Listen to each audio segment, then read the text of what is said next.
샬롬, 비전의 성도 여러분, 그리고 다음 세대 여러분, 안녕하십니까? 슬기로운 신앙생활의 김창경 목사입니다.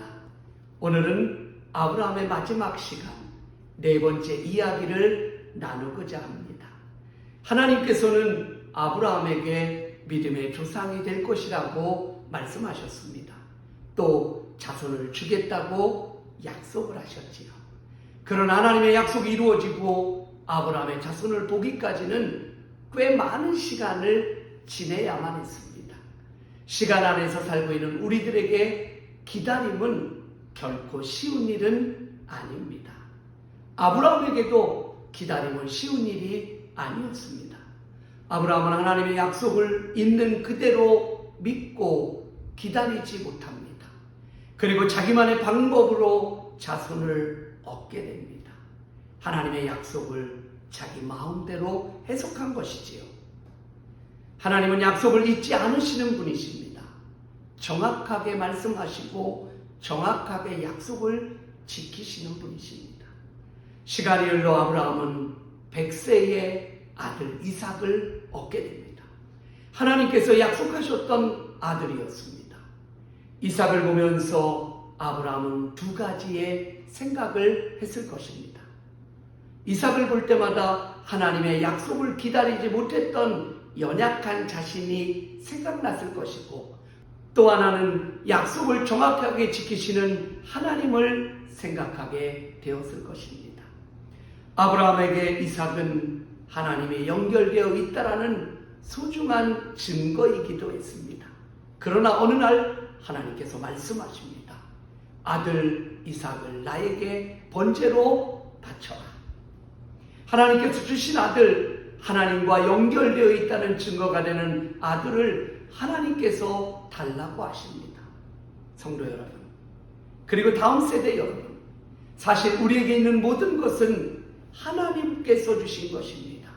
그런데 어느 날 하나님께서 나에게 소중한 것을 바치라고, 포기하라고, 버리라고 말씀하신다면 여러분 어떻게 하시겠습니까? 이것이 하나님의 부름을 받은 믿음의 사람들이 평생 만나게 되는 네 번째 일입니다. 이제 말씀을 읽으며 아브라함의 행동을 함께 살펴보겠습니다. 오늘의 말씀은 창세기 22장 9절에서 14절의 말씀입니다. 말씀을 찾으셨습니까? 자, 이제 말씀을 저와 여러분이 함께 읽겠습니다. 하나님이 그에게 일러주신 곳에 이른지라. 이에 아브라함이 그곳에 제단을 쌓고 나무를 벌려놓고 그의 아들 이삭을 결박하여 제단 나무 위에 놓고 손을 내밀어 칼을 잡고 그 아들을 잡으려 하니 여호와의 사자가 하늘에서부터 그를 불러 이르시되 아브라함아 아브라함아 하시는지라. 아브라함이 이르되 내가 여기 있나이다 하매 사자가 이르시되 그 아이에게 내 손을 대지 말라. 그에게 아무 일도 하지 말라.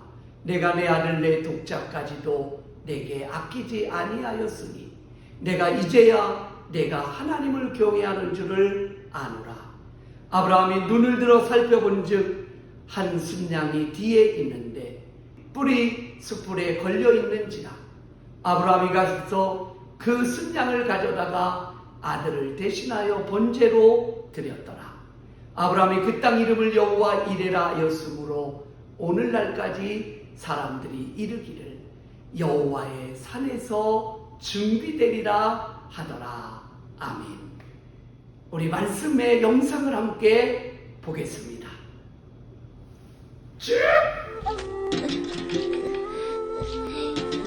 아버지, 힘드시죠? 천천히 오세요. 녀석 힘이 넘치는구나. 날이 무척 덥구나. 근데 아버지, 저희 재물은 어디 있어요? 이삭. 하나님이 준비해 놓으셨단다. 아, 네. 이삭. 역시 그렇죠? 아버지, 천천히 오세요. 먼저 가서 준비하고 있을게요. 그래. 좀 쉬었다가 마. 네, 아버지.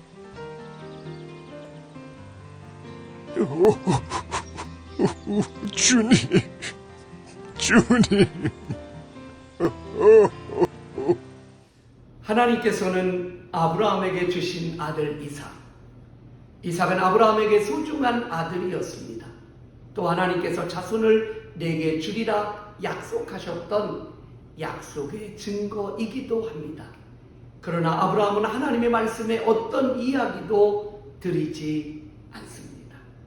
하나님께서 소돔과 고모라를 멸망시키겠다고 하셨을 때 하나님께 이야기하고 또 이야기했던 아브라함의 모습과는 너무나도 달랐습니다. 아브라함은 이삭과 함께 모리아산을 오르며 이삭의 질문을 받게 됩니다. 창세기 22장 7절이지요.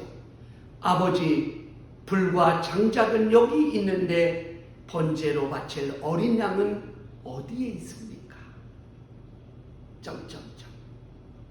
그리고 아브라함은 믿음의 고백을 합니다.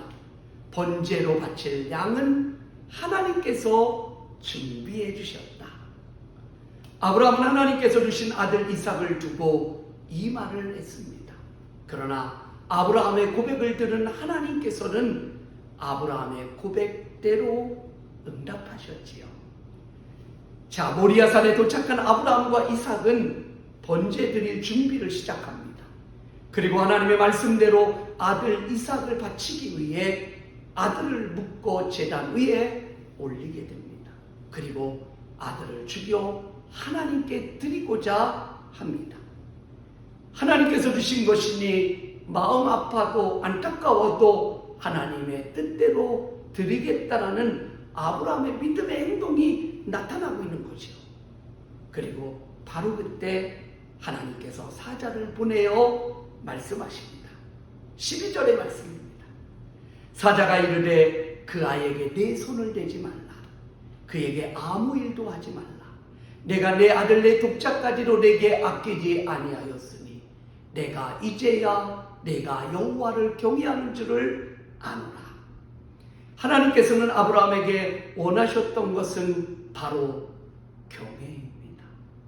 하나님을 하나님으로 인정하는가? 하나님의 것을 하나님의 것으로 고백하고 있는가입니다. 성도 여러분, 비전의 다음 세대 여러분, 하나님께서는 부르심을 받은 믿음의 사람들에게 소중한 것을 바칠 수 있겠느냐고, 포기할 수 있고 버릴 수 있겠느냐고 말씀하시기도 합니다. 그러나 이것은 하나님께서 우리의 행복을 망가뜨리고 우리를 불행하게 만들고자 함이 아닙니다. 하나님은 높은 분이시고 우리는 피조물이니 하나님과 우리의 차이를 뼈에 사무치게 느끼고 마음에 새기라고 폭력을 행사하는 것이 아니라는 겁니다. 하나님께서는 우리가 하나님을 바르게 알고 고백하고 있는지를 확인하시고자 하시는 겁니다. 하나님을 바로 알고 고백할 때, 우리가 하나님을 경외할 때, 하나님의 사랑도 은혜도 바르게 누릴 수 있고 하나님의 약속이 이루어질 때, 복이 주어질 때 그 시간을 바르게 사용할 수 있기 때문입니다. 그리고 13절의 말씀입니다. 아브라함이 눈을 들어 살펴본 즉 한 순양이 뒤에 있는데 뿔이 숯불에 걸려 있는지라. 아브라함이 가서 그 순양을 가져다가 아들을 대신하여 번제로 드렸더라. 하나님께서 주신 것을 가져가셔도 아브라함은 아무 말 하지 못합니다. 그럴 자격이 없기 때문이지요. 그러나 아브라함에게서 아무것도 빼앗지 않으셨습니다. 오히려 아브라함의 믿음의 고백대로 제물로 드릴 양을 준비하십니다. 하나님을 경외했기에 아브라함에게 주신 하나님의 약속은 이제 힘있게 펼쳐지고 구체적으로 이루어지기 시작한 것입니다. 성도 여러분, 하나님께서는 하나님의 사람을 부르십니다. 여러분은 하나님의 부름을 받은 사람입니다. 그렇다면 하나님을 믿고 따라가야 합니다. 무언가를 선택해야 하는 순간을 만난다면 먼저 하나님을 의지하십시오. 하나님께서 하나님의 마음을 알게 하셨다면 그 마음을 붙잡고 기도하십시오. 하나님께서는 우리에게 물으실 것입니다. 소중한 그것을 나를 위해 내려놓아 줄 수 있을까? 아브라함의 경외, 그 경외를 기억하면서 하나님 앞에 순종으로 응답하시기를 바랍니다. 하나님은 오늘도 우리와 한 약속을 기억하고 계십니다. 오늘도 우리에게 은혜를 주시고 복을 주시기를 원하십니다. 부르심을 받은 믿음의 사람으로서 아브라함을 따라 살아갑시다. 하나님께 주시는 모든 것을 바르게 누릴 수 있는 성도가 됩시다. 그런 우리 모두가 되기를 축복합니다. 할렐루야! 오늘의 미션, 경외는 하나님을 하나님으로 인정하는 것입니다. 여러분이 알고 있는 하나님은 어떤 분이십니까? 댓글로 나의 하나님은 어떤 분입니다 라고 믿음의 고백을 댓글로 적어주시길 바랍니다. 예를 들어서 나의 하나님은 생명의 하나님이십니다. 나의 하나님은 나의 주인이 되시는 분이십니다 라고 믿음의 고백을 적어서 댓글로 남겨주십니다. 여러분의 고백을 기다리겠습니다. 샬롬, 사랑합니다.